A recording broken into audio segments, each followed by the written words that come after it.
Welcome back to the Transform Your Mind to Transform Your Life podcast. This is Life Coach Myrna Young, and you are listening to 5-Minute Fridays with Coach Myrna. Today, I want to weigh in on what's been going on in the media regarding Carlee Russell. And my topic is, how far should we go to seek attention?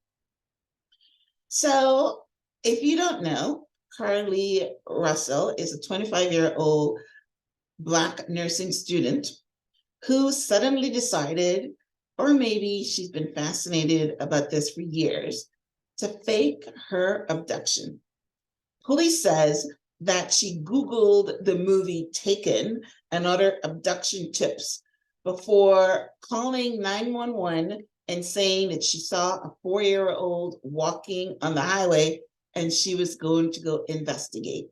And then she left her car, and somebody said she took off her wig and all that to pretend that she was indeed taken. You know, social media was an uproar. Black activists took to Instagram and Facebook to call for the same attention to finding Carlee as they took to finding the rich white men who were lost in the submarine. I remember a conversation with, Pastor Gray saying that Black women don't get the same treatment as white women. And then some white woman said to him, why does it have to be a Black woman? Why can it be any woman? And he responded, and I'm sure he feels now like egg in his face because he went to bat for this woman because she was Black and because he felt that when Black women are missing, that they don't get the same, urgency to find them. And, I had to respond in social media myself regarding this, that she's made it bad for the people that are actually abducted. So anyway, I don't know. She must have had enough of, wherever she was hiding, or maybe she saw the uproar, but she went back to her home 2 days later and then tried to spin a story of how she was forced into an 18-wheeler truck and taken to a home where a man and a woman told her to get undressed and took photos of her. I don't know if she said whether these people were Black and white or white, but chances are she's going to say that they were white because, we want to always keep this race relation thing at, stressed, right? So I'm pretty sure that's basically what she said. But anyway, if you're going to lie, you got to be able to back it up. So police start asking for details. And after she couldn't back up the story, and I think they also found out that she was Googling Taken and how she bought a candy bar and all these kind of things, and it wasn't found in her car, that she was pretending. And she confessed that the story was a hoax, and she lied about being kidnapped. So today, I want to look at why adults seek attention. We know that kids love attention. And if they don't get positive attention, they resort to getting negative attention, right? But that's kids, right? They're always, look at me, mommy, look what I'm doing. It builds their self-confidence, right? It gives them the verification that they're loved, right? That's why they look for attention. But they're saying adults are just big kids, right? So for adults, though, attention-seeking behavior is a conscious or unconscious attempt to become the center of attention, sometimes to gain validation or admiration. So what does attention-seeking behavior in adults look like, right? These can include fishing for compliments by pointing out achievements and then seeking validation, saying, hey, look at me, I am smart. Yeah, I am beautiful, right? So that's one way. The second way is being controversial to provoke reaction. And that's been getting a lot of attention recently because everybody says stuff and then have to apologize for it. And they know they shouldn't say stuff anyway. And the reason they say it is because they know that everybody's going to be in an uproar, the media is going to talk about it, and it's a good way to get eyes on whatever it is that you're doing. Hey, ask Donald Trump. That's how he got to the White House. He's always in the news saying stuff and they're running with it. All right. Another way is exaggerating and embellishing stories to gain praise and sympathy. Playing the victim, right? So you get sympathy. Another one is pretending to be unable to do something so someone will teach, help, or do it for you, right? And that's a funny one because, I've read a lot of books, and one of the books I read is The Surrendered Wife, where, if there's a jar, they're telling you that if there's a jar, you'd get the man to open it by pretending that you're weak and he feels so strong.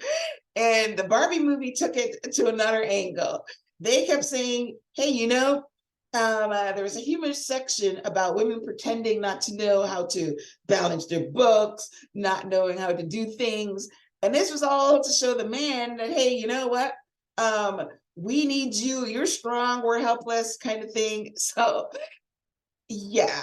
You can get a lot of mileage out of that with your man by just pretending you don't know how to do stuff, and he's going to do it for you, and that makes him feel like a man. So I understand that. I understand that part.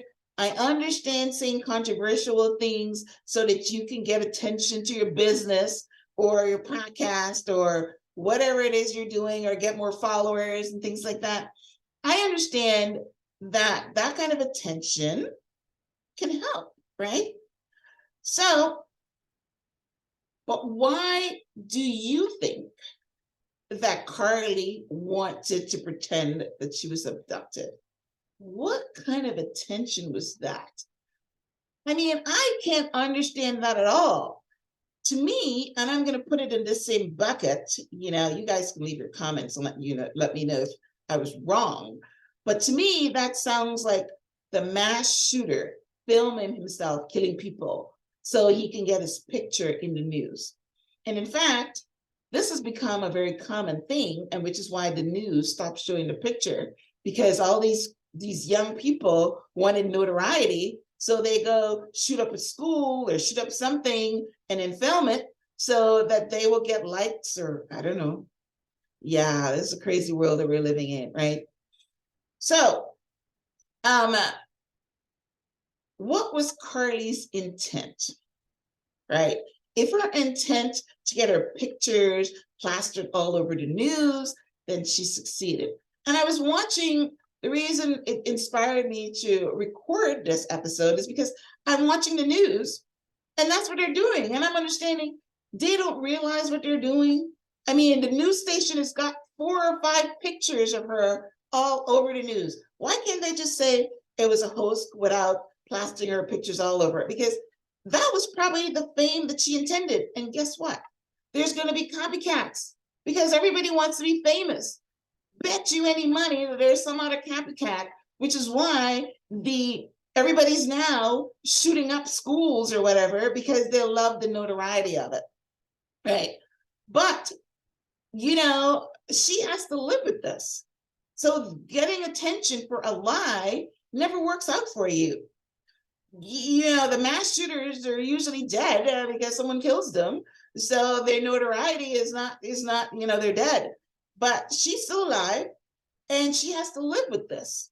And lying doesn't get you anywhere. What she's done is brought shame to her family and really ruined her life. She had a promising life as a nursing student, but something tells me she's not going to be able to live this down. This is not the type of attention that you want.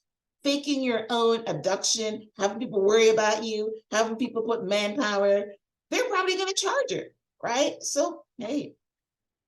Anyway, so my message to you is the next time you want to seek attention, try to get it by contributing to society, contributing to humanity, by doing acts of kindness.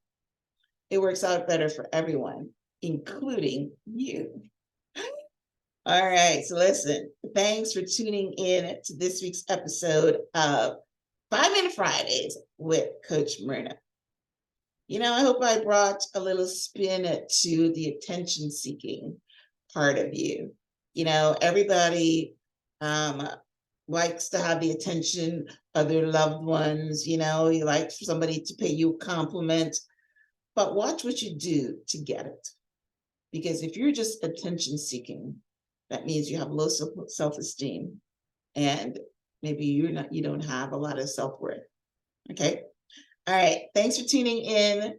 If you're listening to this on YouTube, would love for you to subscribe. If you're listening to this on iTunes, would love for you to rate, review, and also subscribe.